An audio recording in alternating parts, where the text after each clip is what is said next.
Welcome back, everybody, to the Little Less Fear podcast. Today, I'm really happy to introduce our guest. Her name is Samantha Fox, and she's a sexuality coach. You know what the interesting story about this is that we were following each other on Instagram. I didn't even realize it until I saw her, and I was like, "Oh man, I know who I'm going to be talking to." And I warmed up my hands and was happy to happy to hit play. So here we are with Samantha Fox. I want to make sure that I'm have your pronouns correct, and I'm using she. Is that correct?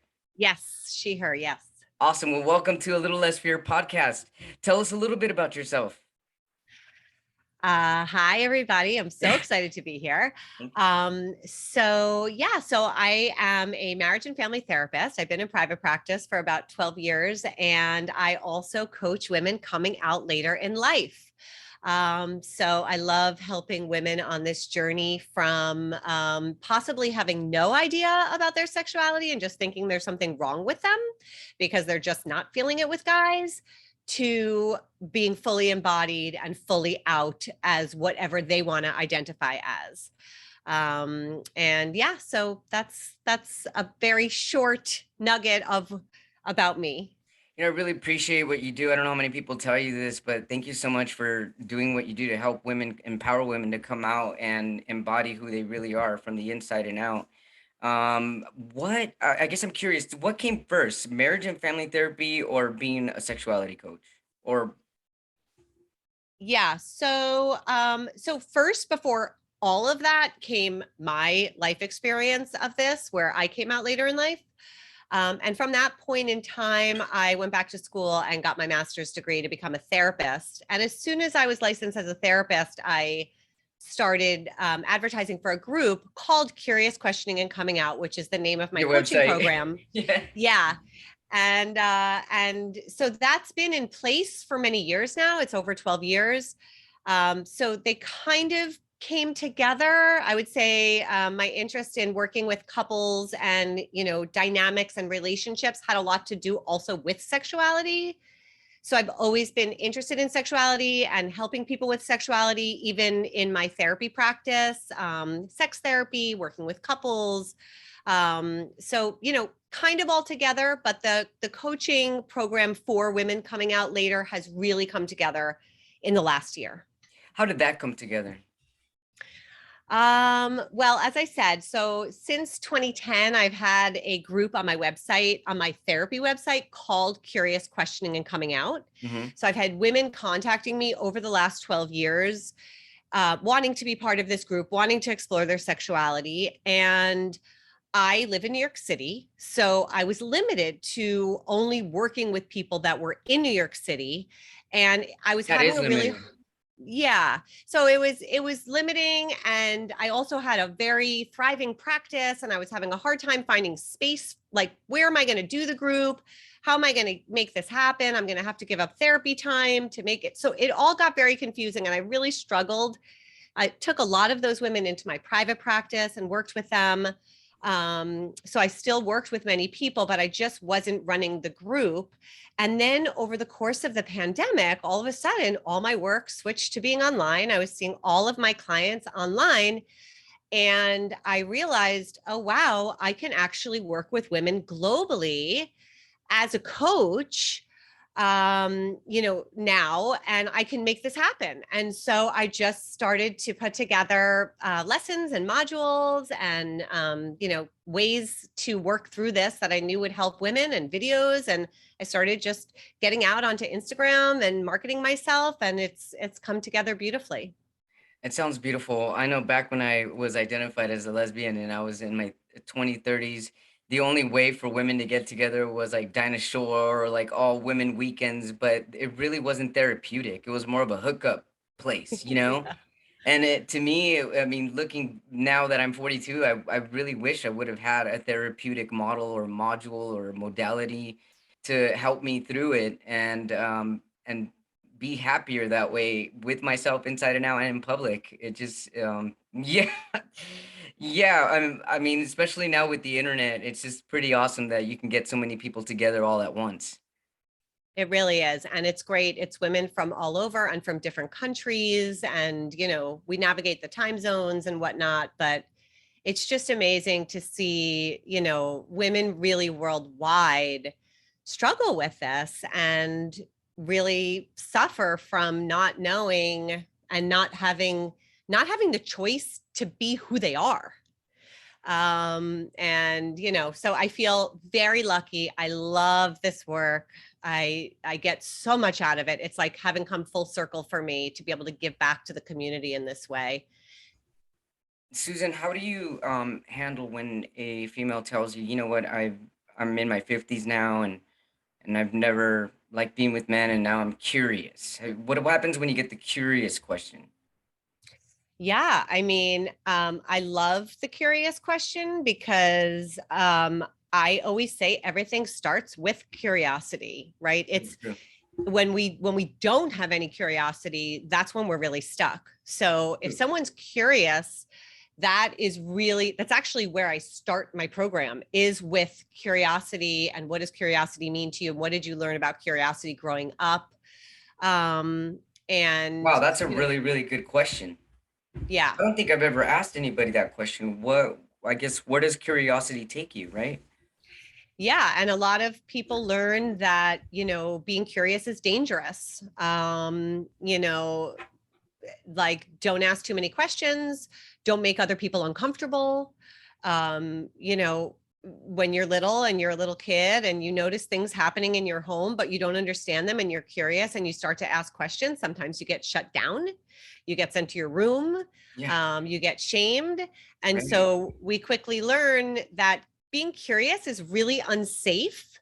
And so we're not curious and we go through life not asking questions. And this is very problematic. So I love when women are in their 50s or 60s, whatever age they're at, and they're curious, they're already taking one step out onto this path. Hmm. What's interesting is I have met some women that have said, well, I'm not a lesbian, but there's this one girl that I would. Have you had people ask those questions, and then maybe does that confuse their sexuality after that, or how do you even follow up with that?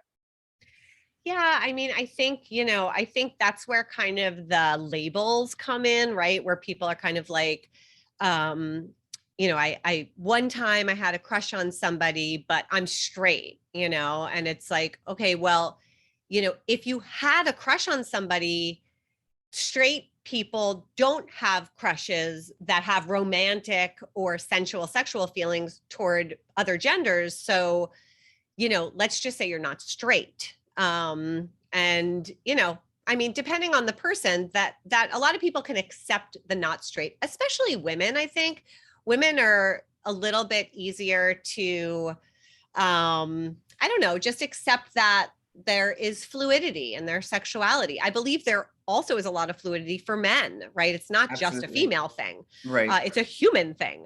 But Exactly. It is a human thing. yeah. So I think, for women who identify as straight but had something once upon a time with a woman, great. You're not all the way at the far extreme of the heterosexual scale. You're maybe a little bit in, right? You're not 100% straight. Right. So, and I think there can be space for that too. So I invite people to kind of see what that feels like for them. What is the biggest struggle that you have with your clients? So The a lot of biggest the common women, struggle. yeah, a lot of the women I work with, I really specialize in is for women who are coming out after marriage. So they are married to a man, they have children, they have a family, and now they're realizing, uh-oh, I'm not straight and Mhm. maybe I'm gay, and yes, I am gay, Oh right? Or yeah, that some. is. I can definitely see how that would be a struggle. I've met women that way, and it seems even more of a struggle when they're married to a quote unquote good man and they don't want to Yes. hurt them, so they stay with them in order to, I guess, compromise. But when you do that, they actually weigh themselves down and become more unhappy and make everybody unhappy because they're not being their true authentic self. Is that what you're finding? Yes. And What kind of so advice do you much. give that? I wouldn't even know honestly what kind of advice to give in that. I think I would just listen and be of support. I wouldn't know what to say. What do you say? Yeah, I mean, I don't think it's so much about like a thing that you can say, but I think it's about really making space for somebody to process and feel all of the feelings that come with this realization. And if they do have a good man, I've actually worked with a number of women who have such good men, such great husbands, that they work through this together. They are a team, they collaborate. I've had women's husbands find me and tell them that they need to work with me. Wow. Yeah. That's So awesome. yeah, it's really awesome. And you know, and just seeing how people exit the box of compulsory monogamy and start to open up their marriage because they are married and they do have kids. And you know, so this can happen, right? There are really good Oh yes, men. it's happening. Right. It's happening. And but there's a lot of guilt and a lot of shame, but mostly guilt. I would say guilt for it's my fault. I'm tearing apart my family. I'm ruining my husband's life. I've wasted all of these years, you know, for him. You know, now he's 45, 50, and we've been together for 25 years. And now what? Now he's single and just tons of guilt. So, you know, I kind of just make a lot of space for feeling all the feelings of loss and grief It that is grief. come through this process, tons of grief, even though they want to be able to be their authentic self and they want to be embodied in who they are and they want to live that life. And there's something about that that feels super exciting. There's also tons of sadness and grief and letting go and loss. And it's like something is dying and it's your past and it's the relationship that you knew and the life that you had. And I know because I went through it myself. It is very, very painful. So, you know, but also if there's like something to tell somebody, I would think, you know, a lot of women say he's such a great guy. I know I'm not into him that way, but I just can't tell him because it's going to break his heart. It's like, you're not doing him any favor if you can't love him that way because another woman can. Exactly. Yeah, So, not and only that, and the more you stay in the closet, the more you're hurting yourself, and the more that's going to vibrate to your family. They're going to see how unhappy they are, or you are, or whoever it is, in that situation. It's just yes. actually making that step. That's tough, Susan. Yeah, Samantha. I'm so sorry, Samantha. That's okay. Oh my goodness. You know, it's really hard to wear hearing aids with the Headphones. headphones. It is because Yeah, there's a feedback loop that happens to that. So sorry about that. that's okay. So what do you find helps when you're in that situation where you're speaking to some women that were in the similar situation that you actually went through yourself? Do you tell them right away, this is exactly what I went through, or do you just kind of keep it with them? I mean, how do you come out to your clients? Yeah, so that's one of the really exciting parts about being a coach Yeah. is that as a coach, I can just be 100% You said myself. I don't yourself. have to hide anything. Yeah. And as a therapist, you know, I'm not hiding things, but I'm certainly not promoting them and sharing them freely. I will share if I think it benefits my client. But yeah, so, you know, it's interesting to just see some of my clients have found my Instagram or my TikTok. And so, well, uh-oh, you know, so, but yes, I'm very out. I live a very out life. And, you know, and at the end of the day, if people don't want to work with me because of my history, that's okay. Cause then I'm probably not the right therapist for them anyway. So, So your life has changed pretty drastically from coming out. oh, yeah, Do you mind sharing your coming out story? sure. Yeah, let's see how I can make it, you know, not too long. So let's see. So I met my husband when I was about 25. Um, and we had a big age difference. He was 16 years older than me, and we actually worked together. So by the time I was 27, we got married, and I very quickly, within 6 months, had twins. Got Wow. pregnant with twins, I should say. Got pregnant with twins.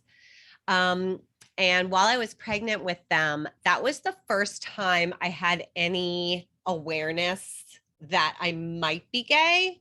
Wow, while you were pregnant? Yeah, yeah, Whoa. yeah. So I was about 5 months pregnant. I was in graduate school at NYU, going for my master's, and they brought a woman in to talk about human development. It was a human development class, and they brought a woman in to talk about coming out. She was 21, to tell her coming out story. We were doing sexuality, and I started to have an internal reaction when she started to tell her story. And I was, like I said, I was about 5 months pregnant with twins. So I didn't know what was happening inside, but it was like there was like a gymnastics competition happening inside of me. Yeah, your And heart rate started palpitating, you started sweating, and yeah, everything. I wow. mean, everything. It was like somersaults, in the air, happening inside of me.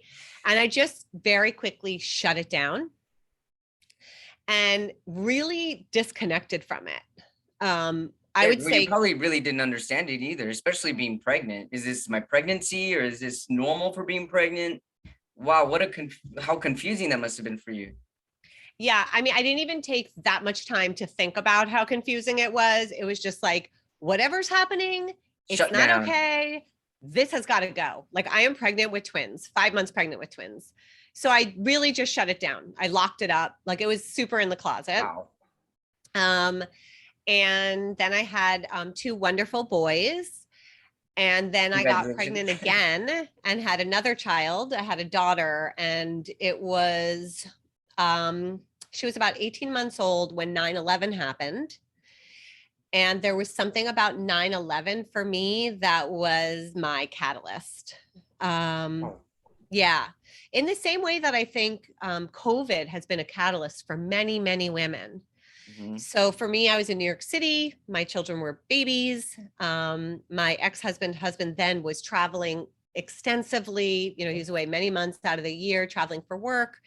And I was very lonely. And we had a very good working relationship and partnership in terms of like parenting and household, running households and things like that, A but good not structure, huh? very structured, but not so much in terms of like intimacy. We always struggled in that area.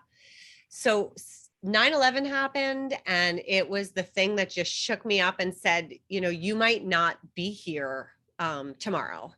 And I was 32 at the time, and I just didn't know. I mean, it just kind of shook me up and just said, like, you're not happy. Who knows how long you're going to be here? You've got to do something, like, all internal. And I just kind of opened my eyes to the outside world in a way. Like, I kind of opened up in a way to look around outside of me. And I ended up meeting somebody um, that I ended up having a relationship with for 6 years. That summer after 9/11. And she also had never been with a woman. So we were each other's first, but I met her. I had no idea that I was attracted to her in any kind of a sensual, romantic way. I just knew I was obsessed with her. And I even went so far as to come home and tell my husband at the time that I was obsessed with her, because I did not know that it was anything. I didn't know what was happening, actually. Yeah, And just intense so emotions without really knowing even how to express it, any other way to express it, because you'd never even been there before. exactly. So it just really, it just knocked me over, and I couldn't Right, see sure. straight. And so yeah, it was kind of like this very quick catalyst that just really like threw me for a loop. And within a very short time, I would say 2 months after that, I had told him that I wasn't going to be able to stay in the marriage. Mhm. So it all happened very quickly, though the actual divorce itself took, the separation and divorce took 3 years, during which we lived together with the kids. And that was very difficult.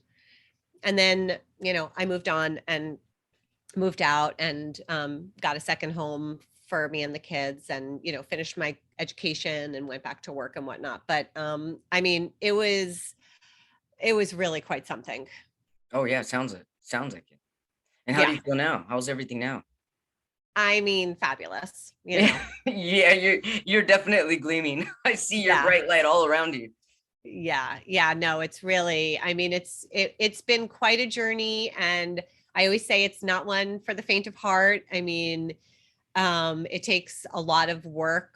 And of course, depending on your situation, right? If you have an amazing guy who is going to collaborate with you and work with you and make sure you guys are both great and set up for life to be best friends and family forever, but also go on to have other relationships, that's amazing. That was not my situation. I always say my situation was not Glennon Doyle-esque. It wasn't pretty. It was messy, and it stayed messy, and it's okay, but it's not great. It was never great how the whole thing went down. And it was difficult, but now it's okay. Like, I lived through it. I survived. I thrived. My kids are great. He's super happy. He's been married for 10 years or more, to somebody else. And, it all worked out in the end, and it was absolutely worth it. And I would do it all again if I had to. You mentioned, thank you for sharing that, by the way. It's an incredible story. How you mentioned that the pandemic has been a catalyst. How has it been a catalyst for other women? How have you seen this unfold? Yeah. I I can mean, imagine how, but I'd like to hear it from you. yeah, I mean, honestly, it just it was an interesting um sort of occurrence. I noticed on Instagram, suddenly all of these pages were popping up for late life lesbians, that had like thousands and thousands and thousands of followers on them, but like the person who started the Instagram account had come out like 3 months ago. And then all of a sudden there were all these women, and they were writing all these comments in, and I was like, wow, like, basically, I think people got really scared. They got stuck at home. They didn't have the distractions of everyday life that they normally did. And they could go out, and they could, go away, and they could be with their friends, and they could get busy in work and just lose themselves, right, to all of the distractions of everyday life. And now they're stuck at home with their spouse and their kids, or just their spouse or their partner. And like, that was very challenging for people. And also this feeling of like, uh-oh, what if I get COVID? Not that different from my 9/11. This was their Right. catalyst. What if I get COVID? What if I die? I only have one life to live. What am I doing? I'm not happy.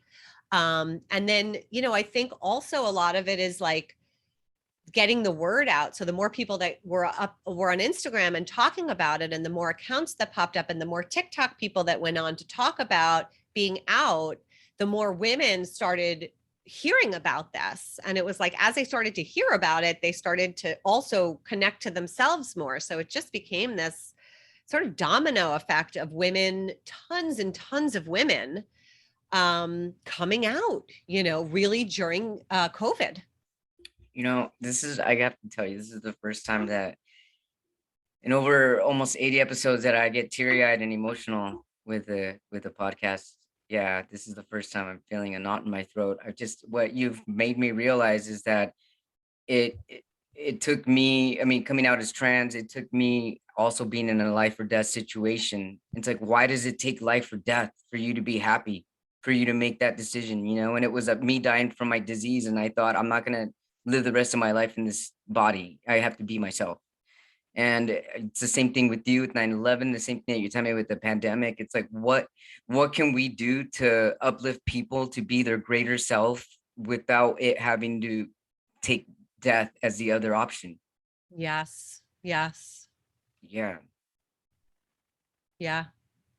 And and that is absolutely what I am kind of on a mission to do, which is just, You are. yeah, I'm just out there to just say, hey, there is nothing wrong with you. You just might not be straight. Yeah. And that's okay, Right. and let's talk about it. Let's be curious about it, and just try to kind of get women to get out of this heteronormative, compulsory heterosexuality way of thinking about everything, and yeah, just break that box. And break the box of having to fit the mold of society, like you said right now, heteronormative, like having to get married and having to have the kids and having to do things in order. because you're really following societal orders rather than your own natural order. Yes. And if you think about it, how long ago and how old these constructs are, the Yeah, heteronormativity and compulsory heterosexuality. And yeah, I mean, it's the minute you're born, depending on your genitals, boom, you're in the box. And once you're in the right, box, you know what's expected of you. And then you get to be a really good people pleaser and make everybody around you happy by just not connecting to who you are, but doing all the things that you're supposed to do. And you know what you're supposed to do. And that feels safe. right, Right. right. But then you're not happy. And then you think there's something wrong with you. And so you start having anxiety, or you start using drugs, or you start having depression because you think there's something wrong with you when actually there's nothing wrong with you. Exactly. Yeah. I mean, it's just wild. These are the incredible wise words of Samantha Fox. Samantha Fox, thanks so much for, I feel like I can continue talking. Thanks so much. Oh, look at your pooch. Hi, baby. What a cutie. Thanks so much for being on a Little Less Fear podcast, for being open and authentic and real and raw, and for coming out. And I really hope to, you know what, on in June I have coming out episodes. Let me know if you would like to come out and tell your story again. Yeah, I love June coming out stories. They're really fascinating. Or if you know anybody that would like to come out on this show, please let me know. Send them my way. It's awesome following you on Instagram. Go ahead and tell our audience, our listeners, and our viewers how to find you. Yeah. So first, I just want to say I have a free mini course available for anybody who feels like they are stuck in the box of compulsory heterosexuality and they want some help exiting it. And you can find that on my website, which is curiousquestioningandcomingout.com. And that one's free.